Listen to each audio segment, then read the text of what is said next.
ലേശ അമ്പരപ്പോടെ ഭാര്യ പറഞ്ഞു. അർബുദമെന്ന് സംശയിച്ച് uterus operation നടത്തി. എല്ലാം മാറിയെന്നാണല്ലോ ഞാൻ അറിഞ്ഞത്. വിശദീകരിക്കേണ്ടി വന്നു. അത് മാത്രമാണെന്ന് എനിക്ക് തോന്നുന്നില്ല. നേരത്തെ മാറിടത്തിലൊന്ന് നീക്കി കഴിഞ്ഞിരുന്നു അത്രേ. ഇതിപ്പോൾ രണ്ടാമത്തേതാണ്.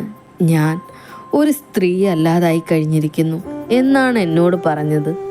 തുടർന്ന് പറഞ്ഞ കാര്യം മനഃപൂർവ്വം പറഞ്ഞില്ല. വേണ്ട, അത് പറയാതിരിക്കുന്നതാണ് നല്ലത്. ഭാര്യയുടെ മുഖം വല്ലാതെ മങ്ങുന്നതും നേരത്തെ പറഞ്ഞു പോയ വാക്കുകളിലും അത് പറഞ്ഞ രീതിയിലും പശ്ചാത്തപിക്കുന്നത് പോലെയുള്ള ഭാവം പരക്കുന്നതും കണ്ടു. വളരെ സങ്കടം നിറഞ്ഞ വാക്കുകളിലാണ് പറഞ്ഞത്. കഷ്ടം, ഞാൻ അറിഞ്ഞില്ലാട്ടോ. ഓരോ വിധിവിലാസം, ഓരോരുത്തർക്ക് ഈശ്വരൻ നൽകുന്ന പരീക്ഷണങ്ങൾ. ഭർത്താവിൻ്റെ മുഖത്തെ നിറമാറ്റവും ഭാവവ്യത്യാസങ്ങളും കണ്ട് വിഷയം മാറ്റി പറഞ്ഞു.